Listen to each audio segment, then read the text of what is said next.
Salut les amis de eSport TV, merci encore de la confiance renouvelée, merci de vous des likes, merci de vous des abonnés, merci également di bàyyi seeni commentaires, un plaisir renouvelé chaque fois de partager ak information yi mbokki sénégalais yi fépp foo leen mënti nekk 14 régions du Sénégal waa diaspora yëpp ñu ngi leen di jaajëfal ñi nekk également ci lalu hôpital yi ci kër yi tëdd feebar yàlla na suñu borom fëgg seen bopp ngeen wér ak jàmm ñi nekk ci kaso yi njuum tef yóbbu leen fa suñu borom génn leen fa tegaat leen ci yoonu dëgg delloo leen seen njaboot ñi dëddu àdduna suñu borom xarit àjjana fi ndaw si te yéexee ñu gars yi mais également jàmm yàgg ci Sénégal sax fi dàq comme on dit gars yi on avance ensemble l'actualité oblige gars yi on va parler ci li nga xam ne mooy Sadio Mané 10 ans de carrière de Sadio Mané au sein de la sélection nationale ci équipe nationale du Sénégal fukki at Sadio Mané nekk ci jaar-jaaram en 10 dates ñu wax leen un peu jaar-jaaru fi nga xam ne mooy Sadio Mané même bu fekkee ne fukki dates yooyu mënul résumer li nga xam ne Sadio Mané indi na ko ci football ak ci équipe nationale du Sénégal mais d'abord yéen kaay bi di stade ñëw ne 10 ans ce mercredi dans la tanière Sadio Mané une décennie de légende wax ci également ki nga xam ne nag moom mooy donc forum économique mondial bi nga xam ne moo amoon foofu te Davos kii di Mendy nag moom wax ci li nga xam ne moom moo tax mu bëgg football ak li nga xam ne aussi moom mooy politique bi nga xam ne tey football mën na ko indi économiquement ci wàllum jaar-jaar ci wàllum koom aussi record ñëw ne Sadio contre Benzema donc finale C1 du 28 mai et Ballon d'Or donc ñoom ñaar la ñëpp di xaar ci loolu noonu nag gis ngeen image bi sax ñu leen ko woon diggante ki nga xam ne mooy Edouard Mendy Ndiol Koumba Mur de Gorée ak ki nga xam ne nag mooy El Phénoméno le meilleur attaquant du monde muy ki nga xam ne mooy Ronaldo El Phénoméno donc image bi nekk image bu rafet donc comme on dit donc le joueur qui rencontre également un de ses idoles Angleterre ñoom nag gars yi ñii mooy seen équipe bi nga xam ne moom la ñu Gareth Southgate plutôt présélectionné ci li nga xam ne mooy match ñu war a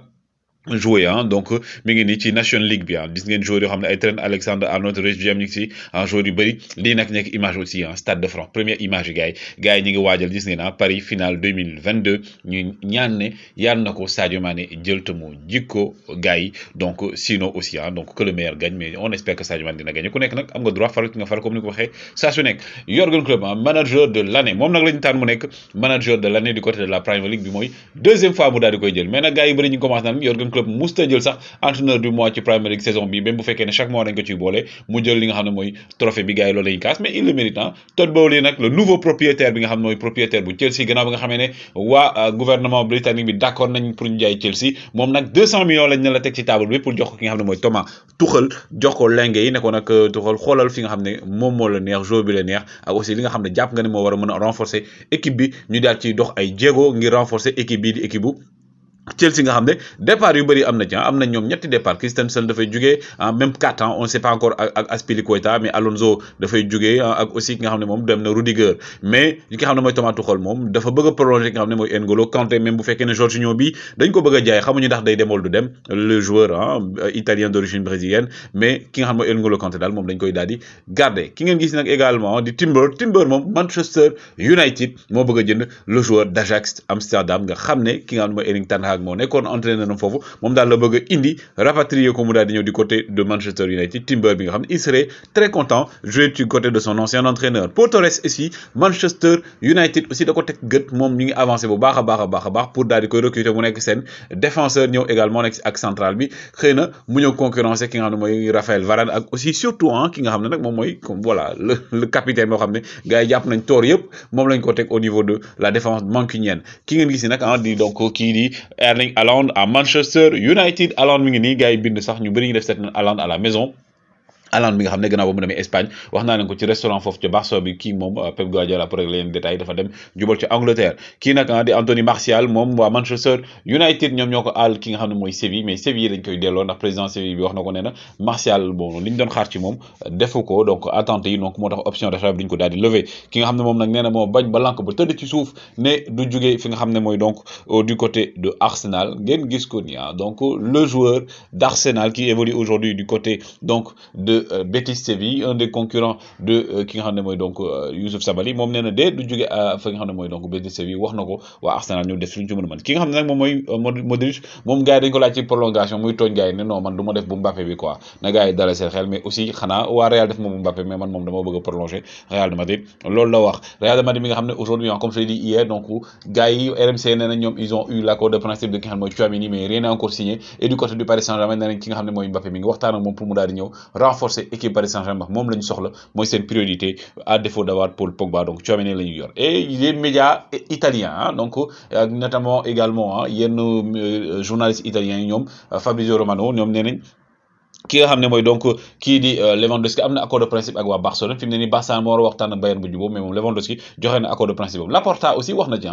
moom li mu wax aussi prolongation contrat yi am na benn jour boo xam ne kii agent da ko commencé soof ndax waxoon na fi ne agent Dembélé da koy soof mais agent wu Gavi nee na agent wu Gavi mooy yéexal affaire yi ne day xool yeneen proposition et tout neen loolu war a dàq neen aussi waa Liga dañ leen di compte xamuñu lu tax waa Liga di compte FC Barcelone mais aussi un ancien joueur de FC Barcelone nga xam ne actuellement du côté de la France gars yi ñuy wax ci moom xam nga France moom bu ñu la bëggee dàq rek lañuy dàq nañ fi mu ne nii Paris Saint-Germain dañoo bëgg a débarrasser wu ci ki nga xam ne mooy donc kii di Neymar même bu fekkee ne prolongé na contrat waa këram nee na ñun de dégguñu lool li ñu dégg daal mooy que ne Paris forcé nañu ba ñu prolongé nañ maintenant nag bu leen bëggee dàq ñoom ñooy xool kii nag di Nuno Mendes Paris Saint-Germain nag day lever option d'achat bu 40 millions yi mu nekk deuxième recrue phare bu ki nga xam ne mooy Liverpool plutôt ba Paris Saint-Germain gannaaw bi nga xam ne première recrue bi mooy kii di Kylian Mbappé donc Nuno Mendes mooy nekk seen deuxième recrue phare kii nag dañ ko bëgg a prolonger ba 2027 muy ki ngeen gis ni di Marquinhos le capitaine emblématique du Paris Saint-Germain du Parc des Princes le Brésilien moom fi mu ne nii dafa bëgg a prolonger contrat moom ak Marco Verratti pour des fa même jeexale fa seen carrière si c'est possible ki ngeen gis ni Seko Fofana du côté de Marseille nag moom lañ teg gëtëm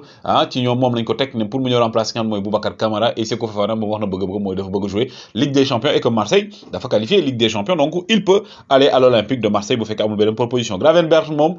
moom du côté de Bayern de Munich lay dem parce que moom dégg ngeen am na accord de principe ak Bayern démb sax ba Mazraoui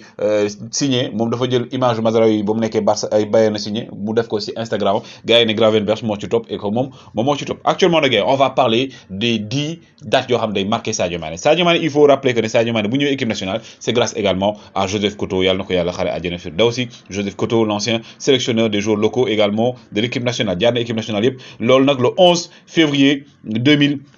plutôt mooy jéegul le 25 mai 2012 le Sadio Mané ñëkk a ñëw fi nga xam ne mooy donc équipe nationale du Sénégal boobu nag Joseph Koto Pierre Lechantre moo waroon ñëw yor équipe bi après mu daal di bañ mujjee ñëw Koto yor leen yóbbu leen contre Marrakech la woon contre Maroc ñu dóor 1-0 Sadio Mané moo passoon bii bi duut ki nga xam ne nag mooy Benassia passe bii bi Moussa Koné daal di koy dugal Moussa Konaté plutôt daal di koy dugal ba ñu jógee ci loolu également 12 juin 2012 mooy première sélection officielle bu Sadio Mané équipe nationale mu nekkoon contre Libéria jëmoon nag ci barrage coupe du monde bi 2014 Sadio Mané dugal premier but ba ñu jógee ci loolu également ñu dem ci li nga xam ne mooy le 16 mai 2015 en 2 minutes 56 secondes Sadio Mané dugal 3 buts du côté de Southampton donc contre Aston Villa la woon mu nekk triplé bi gën a rapide donc battre record Robbie Fowler nekk loo xam ne kenn du ko fàtte ba mu jógee foofu également ci la dem Liverpool Sadio Mané premier match officiel am le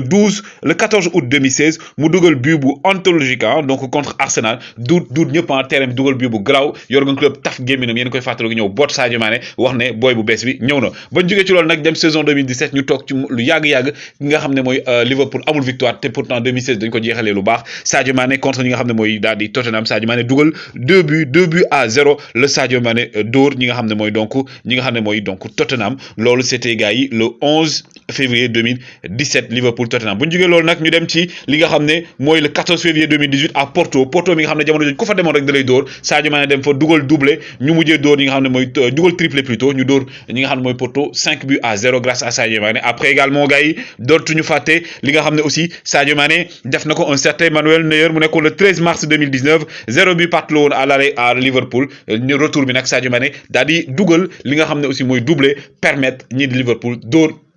donc Bayern de Munich 3 buts à 1 mais aussi le 12 mai 2019 Sadio Mané devenir meilleur buteur Premier League loolu nekk première mu nekk année boo xam ne année africaine la parce que moom ak Aubameyang également Marcelo ñoo nekk meilleur buteur bu ñu jógee ci loolu également date boobu nekk date boo xam ne marqué na ko mais aussi sans oublier gars yi li nga xam ne mooy donc lii di date bii di finale Ligue des Champions le 1er juin 2019 Sadio Mané am penalty jox trophée bi ñi nga xam ne mooy donc ñii di waa Liverpool Sadio Mané décisif toujours pendant les grands événements day ñëw dugal mu jox leen trophée boo xam ne gars yi gëjoon nañ ko